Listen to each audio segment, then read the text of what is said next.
What's up peeps, welcome back to Gurney's Projects. This week we're going to be doing a little bit of car maintenance. We're going to see what it's like changing the front brake pads on this car.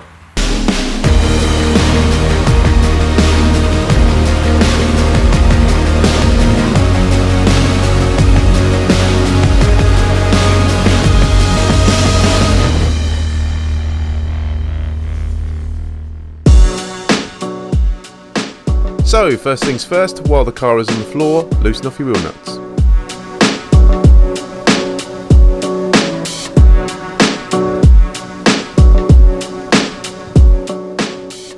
Next up, you want to grab yourself your favourite axle stand and a hydraulic jack strong enough to take the weight of the car.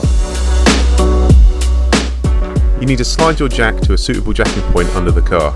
On this car, we can get away with using the chassis racks. Next up, grab your favourite axle stand and slide it to the designated reinforced area on the car. Then when it's safe and ready, gently release the jack, resting the car on the axle stand. At this point, it's important to remember that hydraulic jacks can creep down over time or seals can suddenly go. This is why you must use an axle stand when getting under the vehicle or working on it for a long period of time. And now with the car in the air, you can remove the wheel nuts and remove your wheel. There she is. Okay, so obviously the part we want are the brake pads, which are held inside the caliper here. These ones, as you can quite see on there, are fairly low. I think they're probably about 4 mil, something like that. So let's ping these ones out. I'll show you how that comes off. Pretty simple, 2 bolts really, and then just a little bit of encouragement with a screwdriver and those pads will come out. You need to remove the 2 retaining bolts in the back of the caliper. Once they're removed, you should be able to gently rock the caliper free. Don't allow the caliper to dangle from its own hose because this will damage it. Instead, set it on top of the assembly as I have done, or you can cable tie it and dangle it from the suspension. Next, grab a screwdriver and gently release the pads, pushing away from the disc and pushing them out of their retaining clips. At this point, it might be a good idea just to make a mental note of how the retaining clips have been pushed into the carrier and how your pads came out.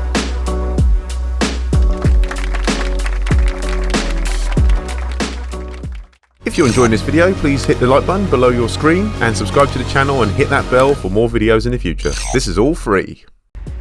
Okay, so once you've removed the pads, next thing you've got to remove are just these retaining clips at the top and the bottom here. They literally just ping out. Might take a little bit of encouragement with a screwdriver. Oh, that one's out. And this one. So you should have a new set of these with your new brake pads. What we need to do now is just put a wire brush in there just to tidy up those little nooks that the clips sit in, just so everything moves as it should, nothing binds.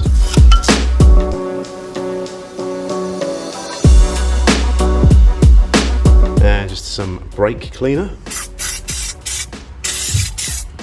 Make sure you use brake cleaner, not WD-40. Brake cleaner shouldn't leave a residue and it should basically evaporate and leave clean.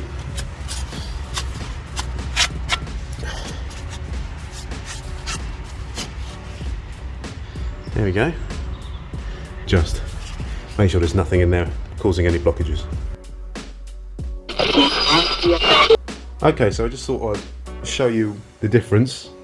So the new ones are obviously these nice shiny grey ones with plenty of meat on them. Now compare them to the old ones. Yep, that one's about legal limit, probably about 2 mil on there, and then that one, I'd say not so bad, it's probably about 4 mil. But yeah, that's pretty bad. We were experiencing some vibration under sort of heavy braking, so it's just a sign that these need changing. Not sure if this is an urban myth or not, but I've always been told to put a little smear of copper grease on the back, not the friction side of the brake pad.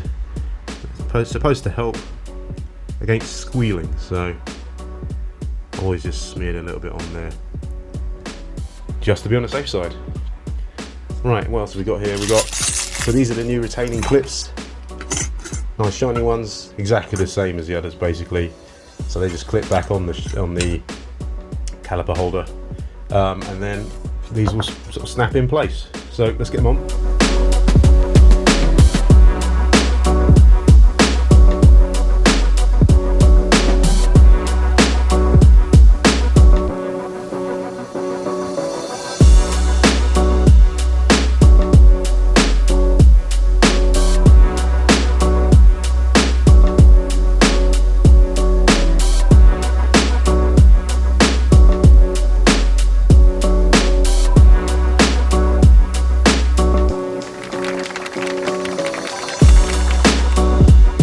Okay, so the next thing we need to do, it's starting to get pretty dark out here now.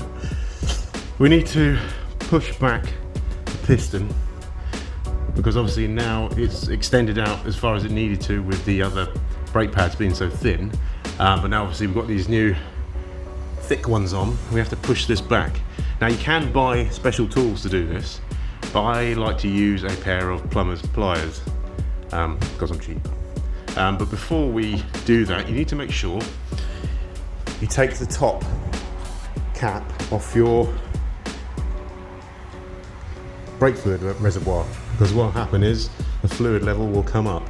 You probably would have noticed that where your brake pads are wearing down, the level of the fluid goes down to obviously compensate for the gap it leaves is inside the lines.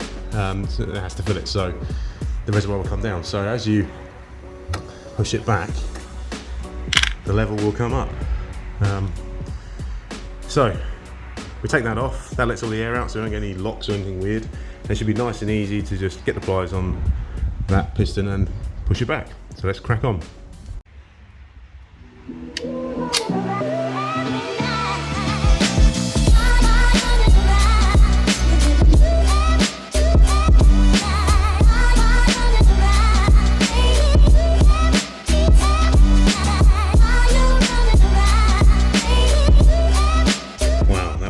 All the way out. So now that level has come right up there now. It's now back up to max. So let's slip the caliper over the new pads.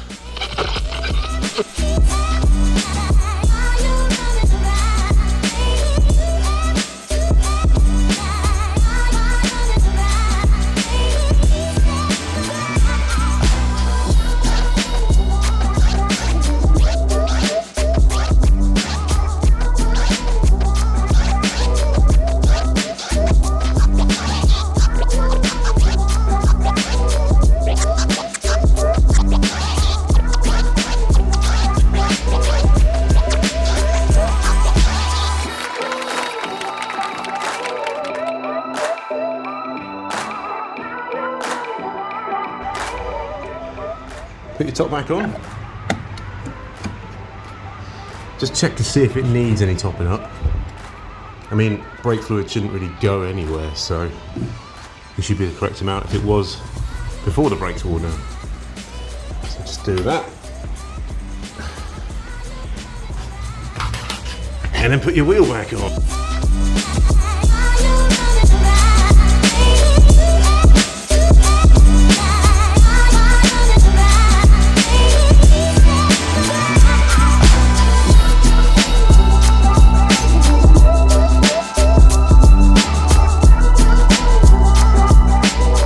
So that's me done for today. It's obviously too dark to carry on.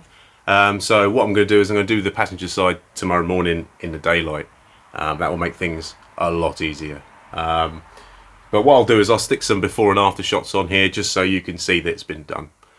Yeah, so there's not much else to say really. I mean, it obviously went on fairly easily, those new pads. They're kind of designed to be very serviceable anyway.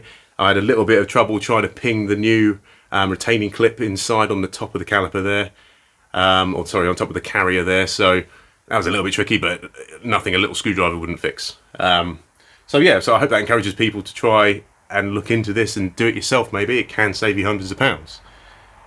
So that's me. If you enjoyed this video, please comment, like and subscribe. and I'll see you next time. So if you need one, make one, and if it's broken, fix it. See you next time, guys.